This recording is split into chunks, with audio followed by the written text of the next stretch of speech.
Good day, everybody. If somebody's there, that is. It's Tuesday. What is it? The third of June. Another day in this nightmarish thing called life.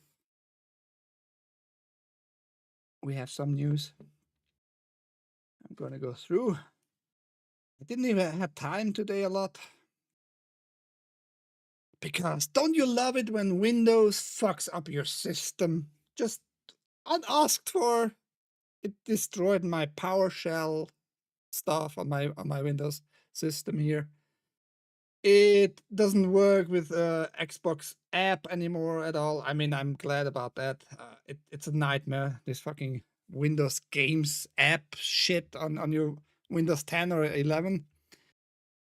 But when an update comes around, it fucks everything over. Sometimes your audio stuff, sometimes like deep system integrated crap. Just stops working normally like it was intended to. I'm gonna need to fix a lot today. It was not a good start today, but yeah, here we are, and let's get into the news, I guess. We have a few news, so let's cover them. Just make sure the windows are as I want them to be. There we are, good. Very soon we are gonna get Mario Kart World for the Switch 2 IFP, and it's gonna be a big major event for Nintendo and for fanboys of Nintendo, like FP is one. I don't know, are you gonna buy the Switch 2? Me not. Too expensive, that crap. And people might be interested in kart games, and Garfield Kart 2 is coming out. All You Can Drift announced for PS5, Xbox Series, Switch, and PC. Publisher Microids and developer Eden Games have announced a kart racing sequel, Garfield Kart 2, All You Can Drift for PlayStation 5, Xbox Series, Switch, and PC. It will launch on September 10. And we have here just a little about that the characters, the cult characters are being released. Garfield, Odie, Normal, and everyone from the comic and the show, I assume. That might be an opportunity for people just to enjoy a card game, and the developer Microid sounds like some, I don't know, some disease, some south disease, Microid, or having a micro thing. I don't know. They're gonna on this bandwagon, probably trying to push their sales, and hopefully they have a little bit success. It can't hurt having more games that are fun. And card games are usually fun. I have a tough competition though with Mario Kart World. I'm not a fanboy. A little bit, a little bit. I miss though a little bit my Switch now. Mario Kart in particular, because I don't have any other games in Arizona now. I hate modern Nintendo as a company. Yeah, we have more Nintendo news. Don't you worry. But yes, here is a card game. Will be released a little bit later this year, just before the 11th. Maybe we're gonna see two towers. Oh, you look, we see two towers here at the back. We can maybe drive into them. I don't know. How about some movie news, or rather show news here? Scream and Prey stars join Mike Flanagan's Carrie TV series, completing the Stephen King adaptation's main cast. Believe it or not, but I've never seen the original, the movie itself. Maybe I should. Yeah. I'm not going to read everything, but here are some parts I found interesting. Flanagan has adapted several works by Stephen King, including Netflix Gerald's Game, the Shining sequel, Doctor Sleep. I didn't like that one. I like The Shining, the movie from Kubrick, a lot. And even the TV movie, I think there was two-parter TV movie. Was not bad from The Shining, but I like The Shining movie. Doctor Sleep, the sequel. I don't know. Did we needed a sequel?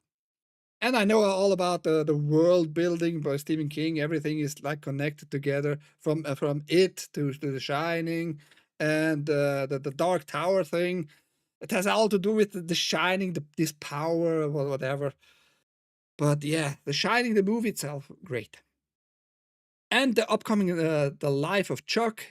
He also known is he's also known for his horror work in movies like Oculus and the TV series like The Haunting of the Hill House, Midnight Mass, and The Fall of a House of Usher. Some weird ass fucking names, man. I don't remember any of those. Maybe I've seen some. I don't think so. Flanagan is a name, more or less in horror, right? But yeah, not a big fan. Now Flanagan takes on a major challenge by adapting King's first novel, which was famously first adapted in 1976 by Brian De Palma. The original Carrie, starring Sissy Spacek as its lead, grossed over 30 million from the reported budget of less than 2 million, and is now considered one of the best horror movies of all time, which I have not seen, like I said. Where this show will be released? Probably on Prime. I haven't found out right away, but it seems like it's going to be on Prime because Prime Video described this TV adaptation as a bold and timely reimagining of the story of Misfits high schooler Carrie White. So we can expect Flanagan's new take to change some things along the way. The story, however, is the same, repressed by an ultra-religious mother and tormented by her classmates as at school. Carrie White struggles to keep her telekinetic powers under control. I got a Nintendo Switch. I still have it, but not here. Gave it away because Nintendo is so terrible. Nintendo is terrible, but I didn't give it away. Nah. I'm gonna keep that console probably just for Mario Kart for a while. Let's see how it goes if I can smuggle it next time with me. Because I don't want to pay. I mean, it's considered also like a handheld, so might be not a big issue on customs. Last Nintendo products I bought were GBA and GameCube. Beside the Switch, mine was also GameCube. Problem with the text is that you can't translate sarcasm lame. With smileys, you could. True FPI make people angry and confused a lot of because of this. Sarcasm. We are not here for sarcasm. This is real, serious business here. Not really. More movie news. Fantastic Four director delved into the 60 plus years of comics history to make the Marvel movie, and he's revealed that the run that made it into the film in small and large ways. That is the most horrible fucking phrasing I've read in a headline in a long time. At least for my English understanding. Let's put it that way. Fantastic Four, the first steps. That's the first time I reading the title. But or was that the old movie? No, that's a new movie. So good reveal for me, I guess. Director Matt Sheckman has revealed that one comic run in particular inspired the Marvel Phase 6 movie. In preparation for Marvel Studios' The Fantastic Four First Steps, I delved into the 60 plus years of comics history. Shackman wrote in the foreword for Fantastic Four, solve everything. Yeah, I don't know all the titles of those comic runs, the comic issues, and the old movies. I've seen all of the new this century movies.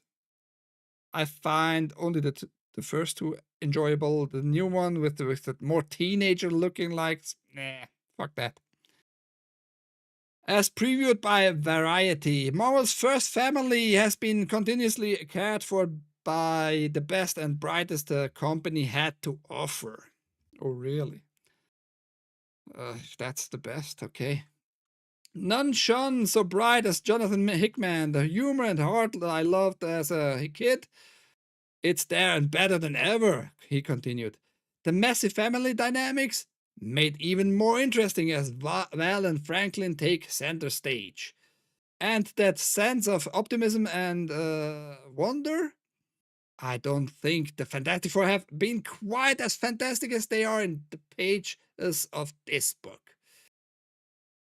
Bold fucking claims, I would fucking say, but sure.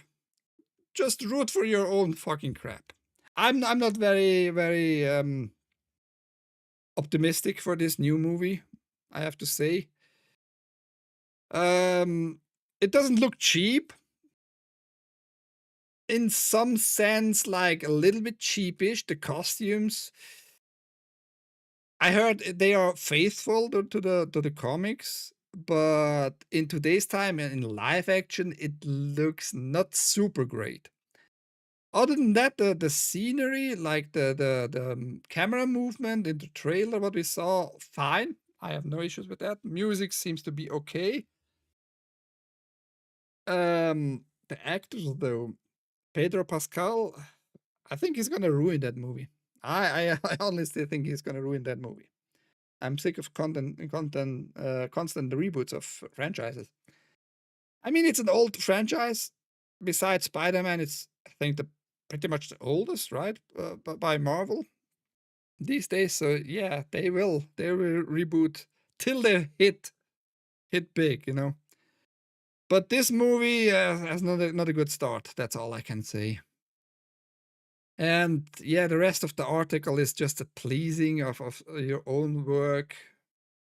I don't know why you think that's gonna drive me into the theaters. It will not. And it seems like Godzilla will also not go to the theater to watch this movie. I don't blame him. Game news. Game news. I reported that, and we have already an outrage of players, and Activision is backing down a little bit. Is backing a little bit. Yeah, let's just read it. I have thoughts I'm going to tell you in a second here. Activision claims Call of Duty loadout ads for microtransaction were a test in published accidentally following intense community outrage. Activision has claimed advertisements for microtransactions Call of Duty Black Ops 6 and Call of Duty Warzone players were seeing on their loadouts were added by mistake following intense community fallout. By mistake. Sure. It was a mistake that they developed those little widgets into the UI. It was a mistake. It was an accident. The test was an accident. It was not meant to that you see it already now. We want to bring you slowly to that bull crap so you don't outrage right away. So it was a mistake for us. We already showed you what we have in mind, what we intend to do with your money. You paid for the game for one of them, full price, beside maybe the Game Pass, by the way. So you can combine the multiplayer and the single player together in its full glory. But it was not our intent. You see that shit already. So now we might have lost a few players who will not buy anything anymore from us. It was not our intent. It was a mistake. We wanted to lead you closely to your demise of your dollars. What a bunch of crap, man. What can be the mistake there? You tried it out. It was a little bit too early, probably, but you now know where you stand, and you're gonna implement it, the whole fucking microtransaction stuff even more. I told already, and I'm telling it again. They want back. Microsoft wants back the $69 billion acquisition of Activision Blizzard. They somehow need to make it back, and microtransaction is one of a big way to get tons of money back. This announcement came from the official Call of Duty Twitter account, which post Twitter? Twitter? There's no Twitter. X. They mean X. Which posted a UI feature test that surfaced select store content in the loadout menus was published in the Season 4 update in error. The feature has now been removed from the live game, but it will come back later. Don't worry. Reaction to the post aren't exactly glowing in positivity. Twitter users expressed their disbelief in the statement, unconvinced that a feature like loadout ads were accidentally implemented. No shit. Rather, they were pulled down for the following the negative feedback. One user wrote, "This some Soviet era level gaslighting." Yeah, he's not wrong. This controversial addition at the weekend came alongside the game's fourth season and essentially meant that every time you swapped weapons, you see a billboard style poster shilling a premium skin. This, as you can imagine, went down like a lead balloon among the Call of Duty community, with one player on Reddit writing, actively witnessing Call of Duty becoming a crusty crab.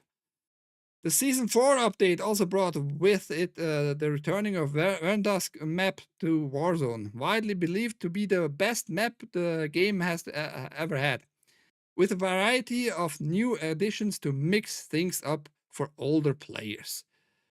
At the same time, Activision continues its year-long struggle against cheaters, recently allowing players to turn off crossplay in order to help avoiding cheaters. A nasty group of nerder wells Activision admits are most prominently found on PCs. Yeah, that's why I don't like many battle royale games and in general multiplayer games with completely random strangers these days. Cheaters, man, they are all around us. And I've seen other reports. I've seen a user write like supposedly. Besides all the negative feedback, some users supposedly wrote like, "Oh, that's cool. I never would have seen those bundles and those weapons and those skins otherwise." Sure, sure. Those are absolutely for sure real human beings who were not paid for advertising for advertisements. I don't know. Bobby Kotick is not very well received by the community who knows about him. In many people's eyes, he is already very low in sympathy because back in the days when Activision and Blizzard fused together, Bobby Kotick was the driving force behind all that shit, and he was made in the end the CEO of both companies together. And yeah, he is probably a big piece of shit. He doesn't think about the gamers really, doesn't care. He just cares for most amount of profit for the shareholders, which is his job to be fair, right?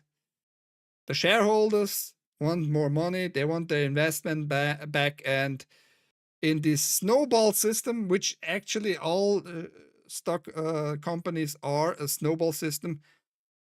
You're an early adopter, you invest early in something, and the more people come in later and invest in this company too, you get more back. It's actually a snowball system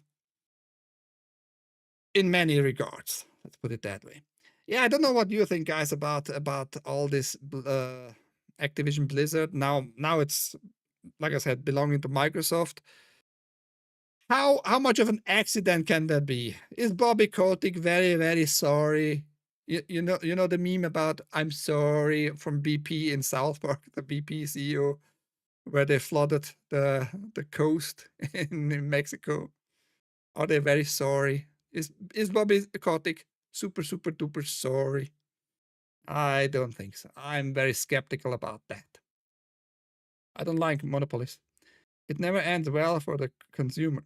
It never has and it never will. Yeah. And Microsoft is just buying up. I think Microsoft is gonna go under sooner or later because I don't think it's gonna get the money back, even if they are early adopters in this whole system. But you see the downfall in my opinion already by the minute, because they're going away from hardware, right? Xbox is gonna not gonna be released in a new hardware, console hardware.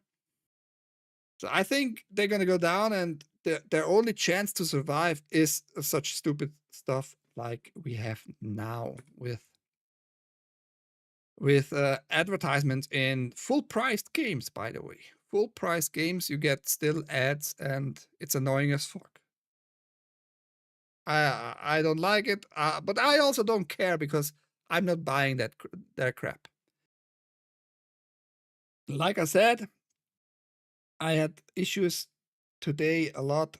I tried to install a Windows game, which you can install only if you buy it there on the Microsoft Store online. You can buy and activate it without the app on your PC, but you need the app to play it, and it's a nightmare. It fucking bloats your system. You need to install Game Bar. You need to install the Feedback Hub. You need to install the game identifier. You need to install all kinds of apps to play one game, and it's connected to the Microsoft Store. It's a nightmare. It's a privacy nightmare in my opinion. In I have like a firewall, and I block as much as possible, and opening it, like all kinds of ports just to play this one game and to be able to download it and to start it. It's I don't know why people go just along with that crap though. And it's not me and somebody like Godzilla. I don't know why people go along with that crap. It's something other stupid. Microsoft wants to spy and spy and spy. And in that adventure of mine, I think that's why I got like errors in the PowerShell, because I needed to reinstall certain stuff only doable via PowerShell, and now PowerShell is confused too. So Microsoft is just destroying itself, at least for me. Let's see what the future brings in 5 to 10 years with Microsoft. Who knows?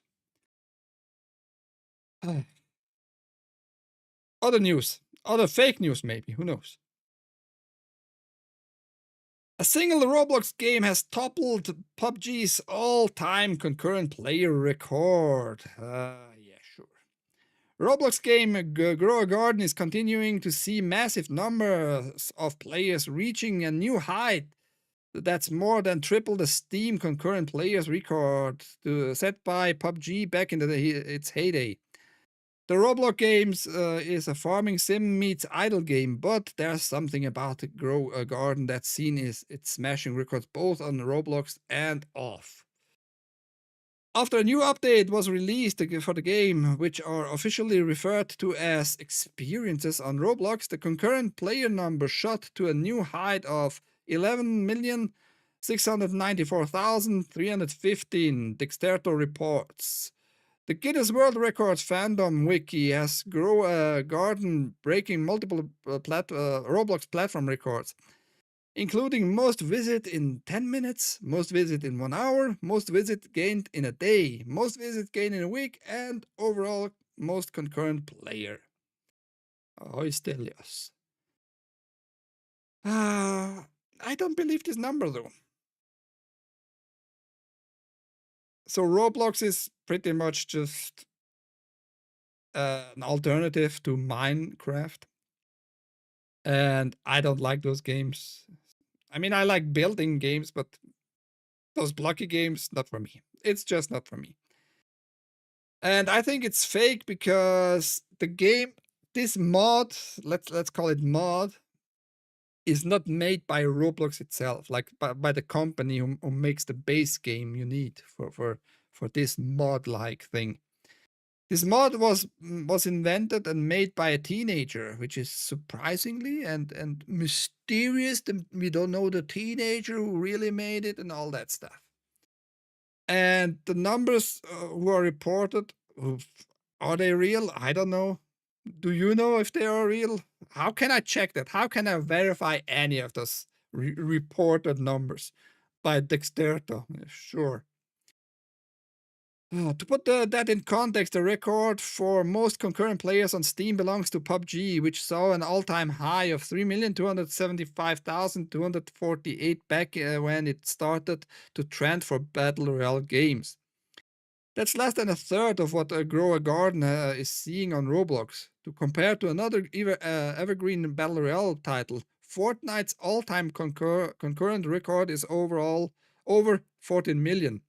Record Grow a Garden hasn't beaten yet, but it's surprisingly close to it. So what doesn't tell me that Roblox just invented this teenager, made this mod themselves, and use bots to download that shit, the client, and to report back on their system. Yeah, they are all playing that. Nobody can verify that. So what's the point in reporting those high numbers? It's gonna draw more players because I'm talking about right now, right? And some people might be interested, not because I'm talking about it, because nobody is watching me anyway, right? But it was reported yesterday, very afternoon at one point, and it's gonna be reported today even more on other websites and streams and whatnot, right? And kids gonna be interested. Oh, must be a good game. Otherwise, why would 11 plus million people play that, right? It must be good because, yeah, might be very good marketing. Let's put it that way. Grow a Garden released in late March, and since then its popularity has eclipsed other popular Roblox games like Dress to Impress, Blocks Fruits, and Adopt Me. The game was developed by an unknown teenage developer. If he is unknown, or her, I don't want to misgender, right? How do you know it's a teenage? Are you a PDF fucking company? You know you have only teenagers doing stuff for your game? But a studio called Splitting Point has now stepped in to manage it. Yeah. And I checked Splitting Point very shortly, and they have nothing on their webpage that talks about Grow a Garden. So to manage, they want just to manage it. They have interest, I assume. Other than that, they are not involved yet, it seems. The farming genre has produced a number of surprising hits before. Farmville enjoyed similar viral success on Facebook over 15 years ago, while Stardew Valley remains popular almost 10 years after it was first released. Grow a Garden's idle gameplay likely adds to its popularity. Players can plant seeds and let them grow while they're offline, making it an easy game to get into even with little time to play. Yeah, must be a great fucking experience. Those offline growing games. I mean, I don't remember in particular any game like that, but that's typically an idle game. Speaking of idle games, FP gave me like uh, a rant, a donation, a game called Gnorb Epilogue or something like that. It's also an idle game. You can just let it run beside and just farm your points and your stones and splitters and all that. It's fun for a few hours, but then it gets old very quickly because you have seen what's going on. Oh, Beepster. More game news. That's what we are here for. Bad news for somebody, or for some people, rather. Tango Gameworks office reopens. Oh, that's the good news. The bad news comes later. Tango Gameworks office reopens, now recruiting staff for unannounced action game.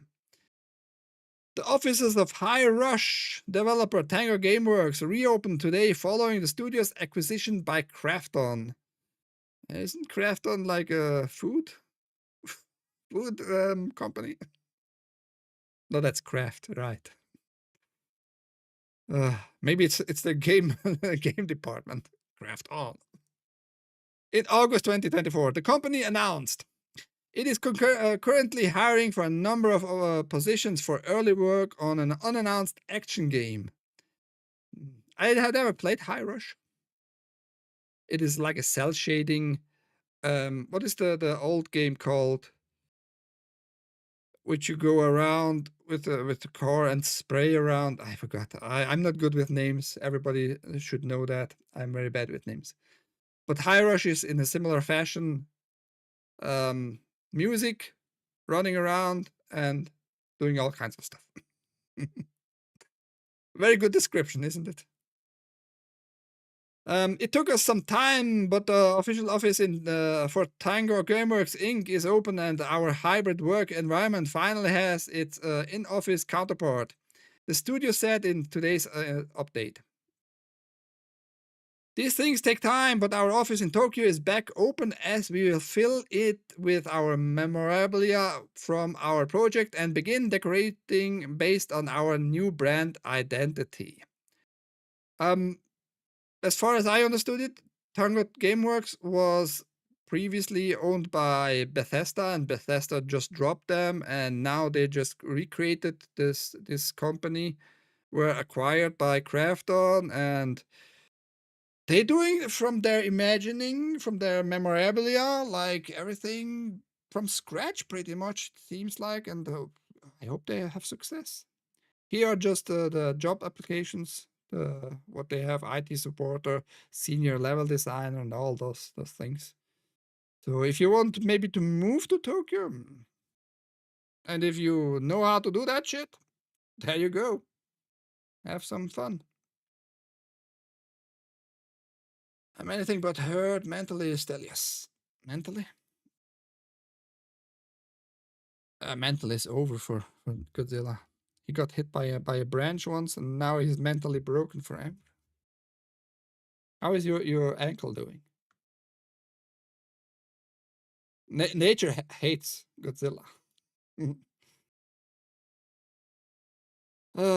Here's a news I somehow have like an in-depth little laughing guy, like deep inside me, a little laughing guy. Serves them well. Zynga shuts down Torchlight 3 developer 4 years after its acquisition. Actor Games, the San Francisco-based studio behind Torchlight, will be shut down by its owner Zynga by the end of June. Well, it's San Francisco, and we know... Cocksucker! Cocksucker! San Francisco! Cocksucker San Francisco! That was from the show Deadwood. This Chinese guy. He doesn't talk a lot of English, but he knows how to say cocksucker very well. The studio acquired by Zynga in 2021 had been working alongside Natural Motion on another RPG, one we'll never see. While no specific employee count is listed on the official website, the company's LinkedIn page lists it as having 61 employees as of writing. IGN received an official statement confirming the news, which states Zynga has made the difficult decision to cease operations at the Actor Studio, ending development on future titles and reducing roles. This decision is part of a strategic realignment of the company's resources and priorities. We will work closely with impacted employees so they are treated with the utmost respect and consideration as we navigate this difficult process.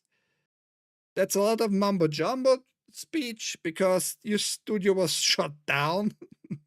You are shutting down. So what fucking realignment is there to do, really? You just can maybe keep the studio in the sense the office open. Maybe you paid already 6 months rent, whatever, right? and maybe you will be reacquired by somebody else and you can move on again. That's your only hope for a realignment. Other than that, that's just mumbo jumbo fucking speech, in my opinion. Now, some interesting like historical facts here. Ector Games was founded in 2016 by Max Schaefer, but had a history that stretched long before that. While Ectra wouldn't make Torchlight 3, it was Runic Games, another studio founded in part by Max alongside his brother Eric, that created Torchlight 1 and Torchlight 2. I loved Torchlight 1. I loved Torchlight 2. I still actually like them. You could get both of those games on GOG. Actually, it was one of the very first GOG games that you could acquire from Steam. If you had it on Steam, GOG just made it available for you in their library for you, which is a great fucking thing. And you can download it. You can still create an account, I think, on Runic Games, on an old Runic Games web page to play online. At least that was the case 1.5 years ago. So maybe somebody wants to play it. I can offer like the installer for the game, and it's a good game. I like it. It's just plain and simple action RPG like Diablo. Speaking of Diablo, even earlier than that, both Schaefer brothers would team up with David Brevik to found Condor in 1993. 3 years later, this team would become Blizzard North and release the original Diablo in 1997. The team would then go on to release an excellent Diablo 2 in 2000. Was Diablo not already excellent? Why you put the excellent here? Weird. Many from this team, including both brothers and Brevik, among others from Blizzard North, would then go on to found the flagship studios, releasing the Red Action RPG Hellgate London in 2007. So there's a lot of history behind Ector Games, a real legacy, tragically cut short today. I'm not sad about that. I don't give a shit, because you moved Torchlight from having it on the same company, hiding it behind a bigger paywall, and I had no more interest in getting it somewhere else. I would have maybe gotten actually Torchlight 3 if it was on GOG 2. Just pointing that out. But yeah, big success in the past, less success now, and I don't give a shit. And there you go down under because you made bad decisions. That's how life works, unfortunately. I like the first 2. 3 was okay, but nowhere near as good. You even played it. I had no interest. When a company fucks over with my ideology about games, how you should keep on publishing them and releasing them on different platforms, etc. I have no more interest with that crap. Really not. So if all those studios go under because of stupid decisions they made in the past, which impacted me personally, I don't care. When Diablo 3 said they would be online only, I was super pissed. Yeah, at that point, didn't matter for me though, because I already had Battle.net. I played already all the time World of Warcraft, right? So didn't matter. Didn't matter. It was the same company. It was from the same publisher.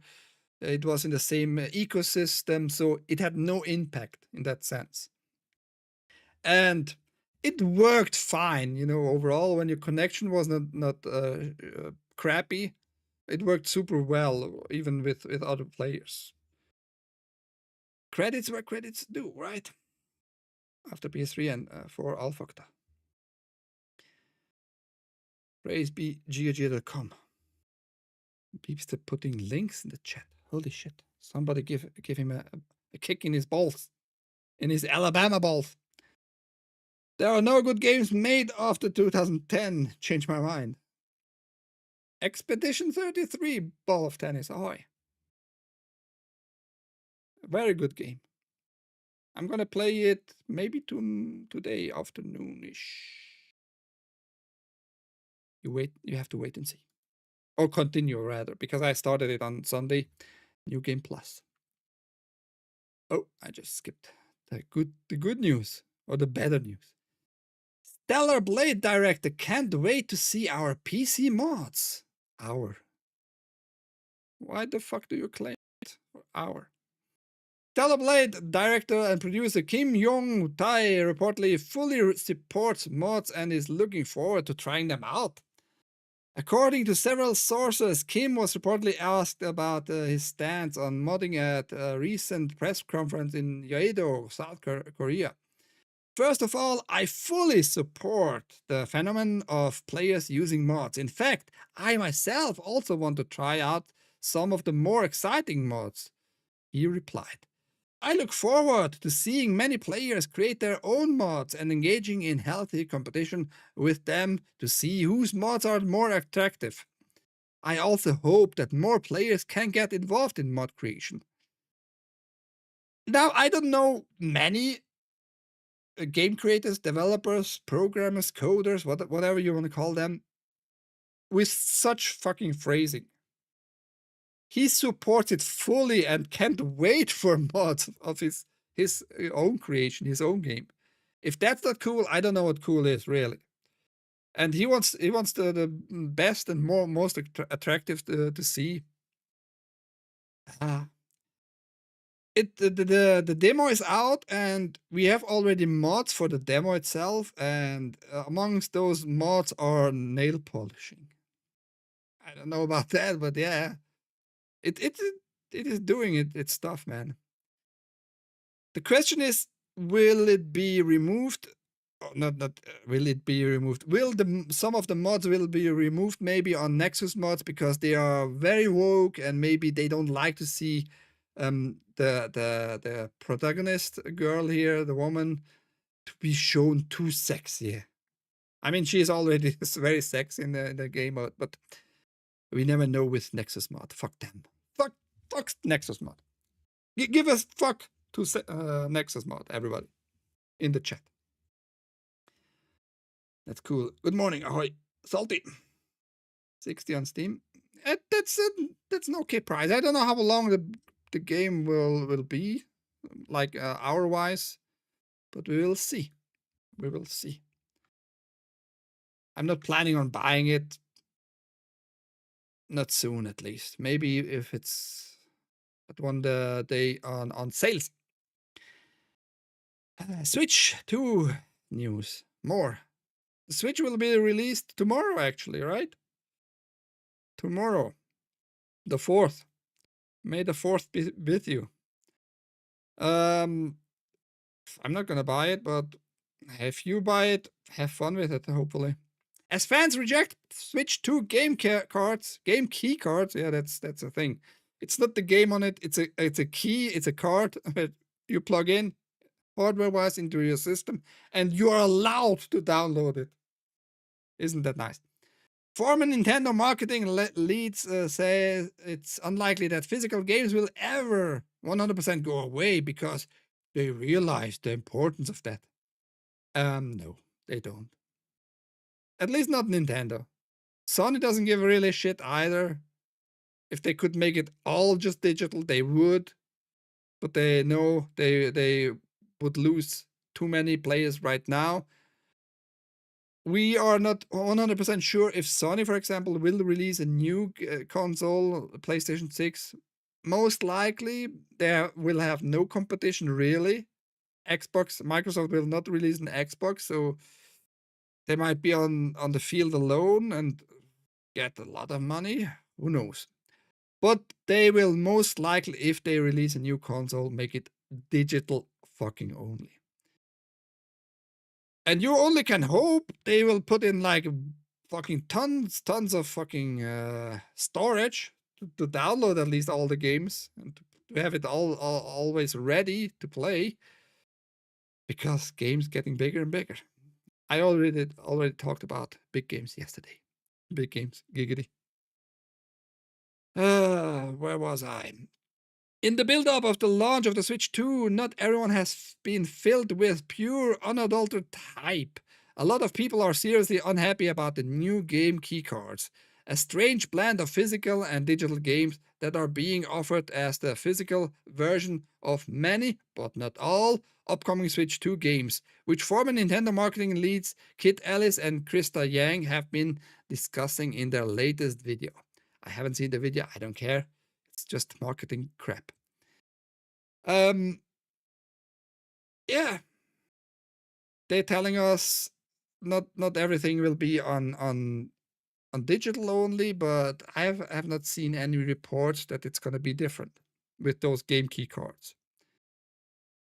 I haven't seen nothing about that. They make it sound like it's a big new improvement for everybody, but it's really not.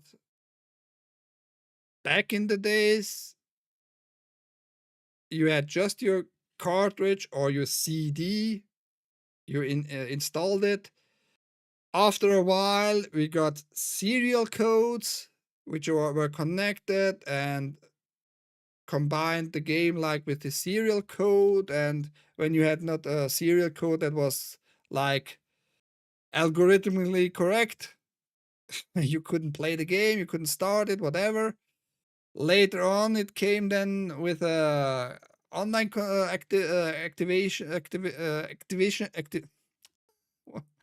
activation, right?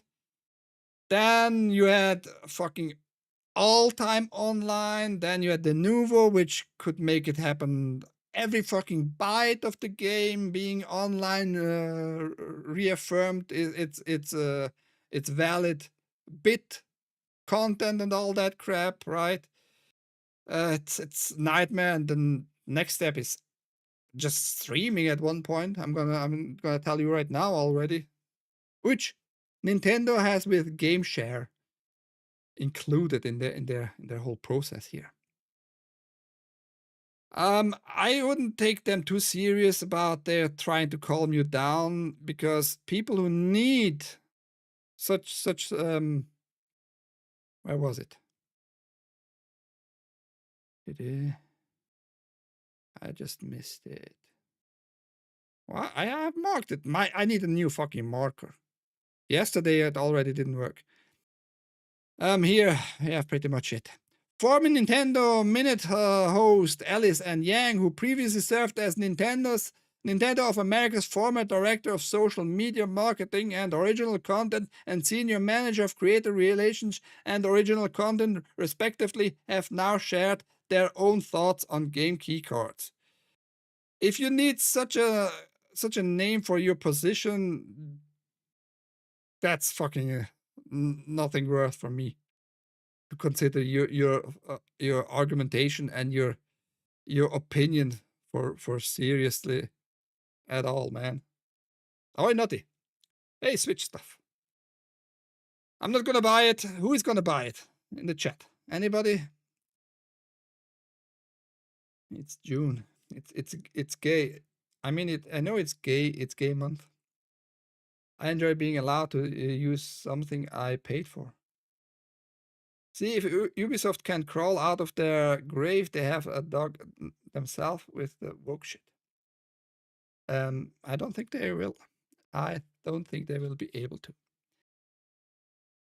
We are coming closer to the last news. Let me just see about your chat here. What do we have here? I hear Cyberpunk 2077 for Switch will have full game on card. I don't think so. They must have shrunk it down quite a lot.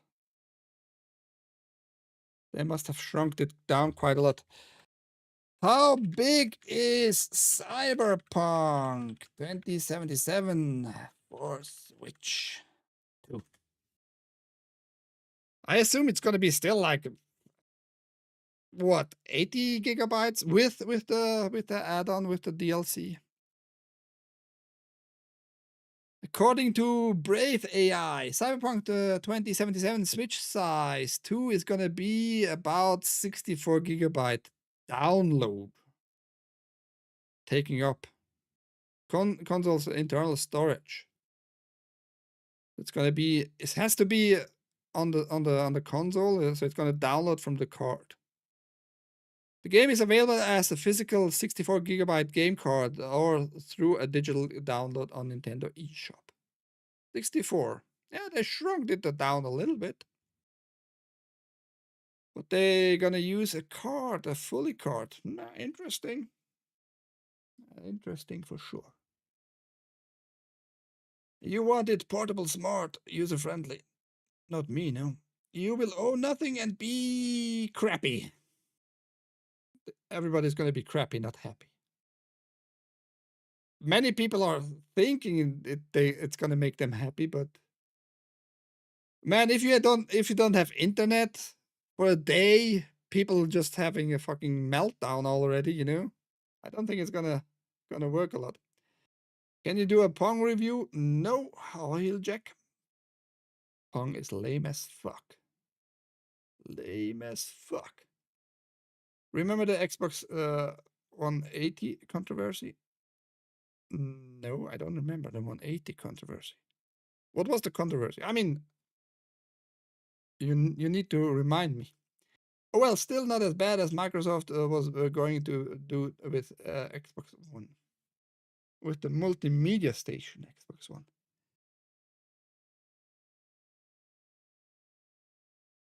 The idea behind it, not too bad. Having like this multimedia station which can record and all that crap, record real-time TV and all of it. But it was a letdown, big letdown. And for me, I just got it back in the days with the Master Chief Collection of Halo and for Halo 4. Other than that, I got in a bundle with a game key for FIFA. I sold the game key, got a little bit money back, which was cool. I played all Halos again, even like the remake from the Master Chief Collection, which is was very well done. But other than that, I had zero interest in Xbox One. Xbox One was for me like I was already pissed when I tried to attach it to my TV, and it wanted already fucking online connection to be fucking operational. I was already pissed with that. So I played all the Halos, I sold it, and I don't miss it. Not even the slightest. Fuck Microsoft and their systems. And I hope they go down. I hope they go under. Very, very far. Shall we go to the last little news, which is connected to the to yesterday's news? Yesterday we had James Gunn praising Godzilla -1 as a big inspiration for his new upcoming Superman, and we have now a response by the Godzilla -1 creator. And let's check it out. Godzilla -1 director has incredibly wholesome response to hearing his movie inspired James Gunn's Superman. I wouldn't be too happy about that, to be honest. I mean, it's a compliment for sure, but it's James Gunn. Fuck James Gunn. You can fuck him. I'm not gonna touch any James Gunn butt. Godzilla -1 director Takashi Yamazaki has responded to James Gunn revealing Superman was inspired by the kaiju movie and it's incredibly wholesome. Yeah, I'm a little teary-eyed, Yamakazi wrote on Twitter X. Along with directing the Godzilla movie, Yamakazi also wrote the script and supervised the Oscar-winning VFX. So we are not surprised this made him emotional. My goal is to make a film like Godzilla -1, which depicted Godzilla but also had great human drama, Gunn said recently. Yeah, now if you want to see my stuff about that human drama, the human emotion part, go watch yesterday's show. Or just read the article, which are all linked below, by the way. I'm doing trying to make a professional appearance here with all my new stuff from now on. I already also created the articles on my website, switzerland.playit.com. I haven't published it, just wrote it. I have to rearrange the front page, but I'm doing it as professional as possible. I'm gonna get only better from now on. I'm just saying, Oh, Eden. At its core, it's a human story, he continued. The relationship between Clark Kent, Lois Lane, and villain Lex Luthor is at the core of the work. Kent and Lex Luthor have no relationships, but whatever. Godzilla -1 was praised not just as one of the best Godzilla movies upon its release, but also one of the best films of 2023. The film was also highly praised for its compelling human story, which follows Koichi Shikishima, a kamikaze pilot with PTSD in post-war Japan, and the new family he finds in the aftermath of the war. See, I loved how Godzilla was depicted. The Godzilla in the movie, not the one in the chat. The one in the chat just gets branches in his face and breaks his ankles. He's a very weak Godzilla. I liked how the Godzilla in the movie, Godzilla -1, was depicted. Very lifelike. Still had this clay figure feeling from the very early Godzilla movies. Stop motion animation feel. And the effects were great.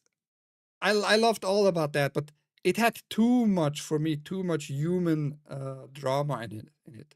The relationships went on too long. It made it too boring for me, this part. They could have trimmed that down somehow to get rid of 20, 30 minutes maybe. Something like that. Falls on lockdown, ahoy! Can we still post many candles? I don't care about the candles. You can post as many candles as you want. We have black candles, we have white candles, and we have yellow candles for everybody's flavors. You know? Beepster is probably one of the smaller yellow candle, likely to be loving, but it's up to you how many candles you want to use.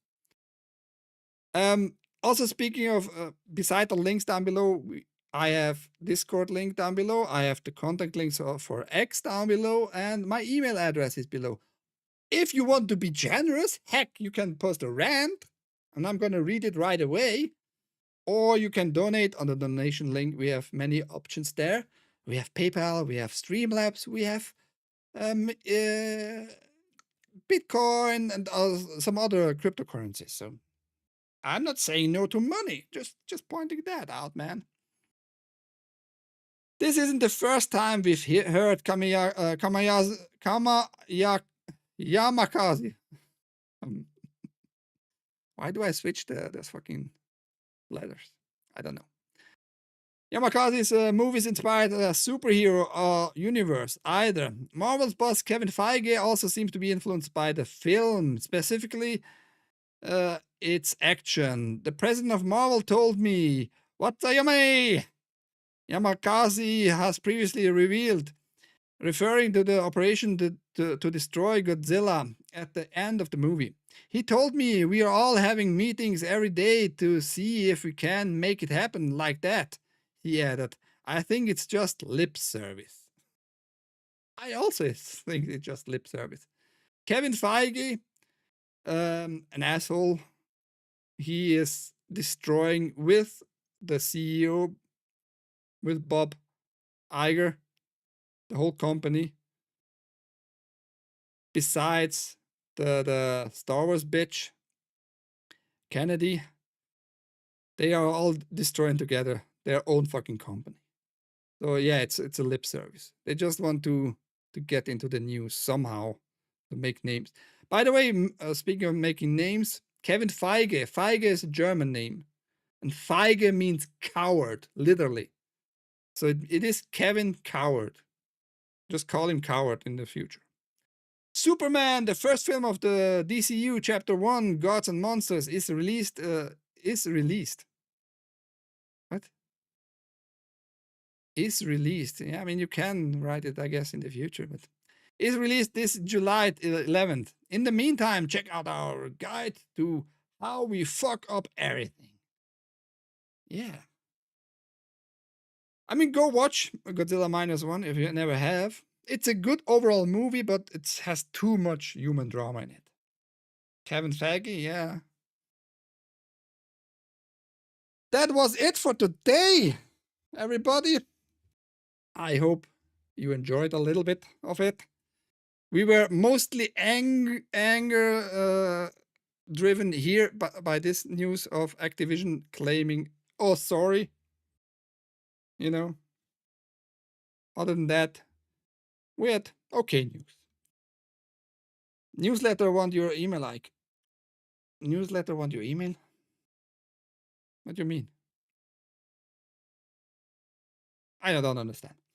Let me just check last time the chat, and then we move on in our life. I'm gonna move on sitting here, like just moving back a little bit and enjoying other shows on mainly on Rumble. Speaking of Rumble, we are streaming on Rumble, YouTube, Twitch, and Kick. 10 a.m. every day, Monday through Friday from now on. And hopefully I can welcome you next time. And hopefully we can see more news, which will be making me angry. Because it's the game angry news. Or then, yeah. Tang. Tang. Acronym Tang. Every day, 10 a.m. here on this channel or on the other channels, on the other platforms, the same name, Switzerland.playit. Have a good one, everybody. Thank you. I'm going to read the chat, of course. Till next time. Take care. Bye.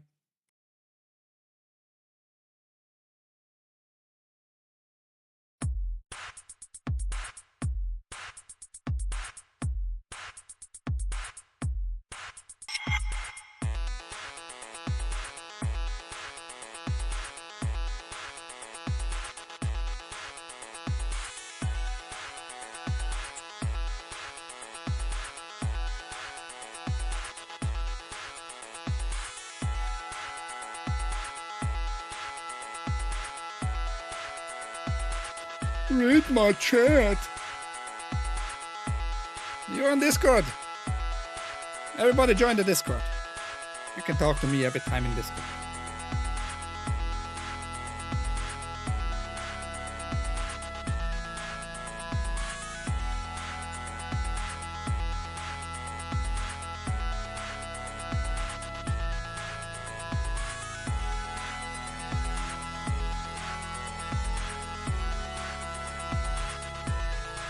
Yes, he was here. He wanted Pong review.